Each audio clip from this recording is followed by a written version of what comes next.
Hi, everybody. I'm meteorologist Joe Chaffee. Thought I'd do a little short-term analysis here. Just going to look at the new NAM that just came out a little while ago.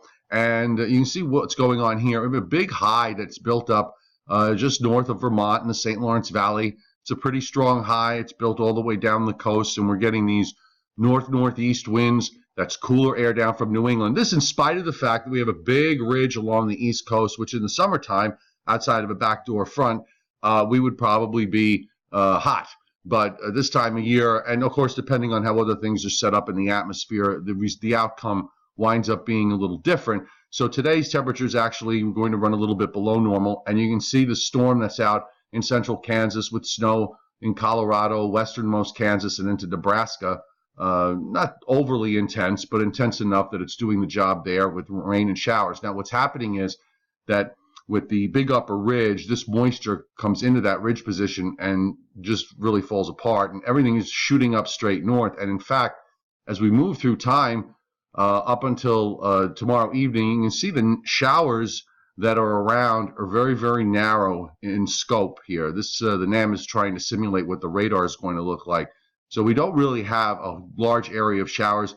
Looks like because of the onshore flow, we do have some little renegade light showers or a little bit of light rain that gets picked up in southern New Jersey and parts of northeastern Pennsylvania.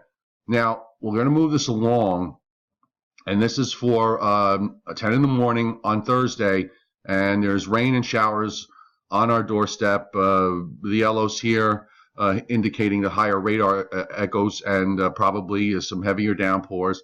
And then that takes about 12 hours, roughly about 12 hours that it's still precipitating here. So I'm kind of hoping that we get some volume. This front slows down a little bit, so that allows us to maybe grind out a little bit more moisture, and that we could hopefully get an inch or more of rain. And then the front moves offshore.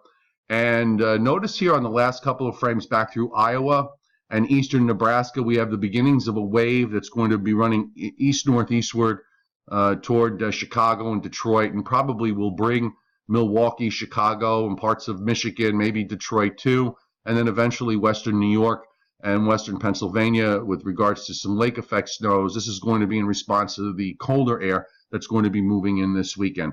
So that pretty much takes care of the short term. I'm going to also take a look at the long-term guidance and see what we can figure out from there a little bit later today.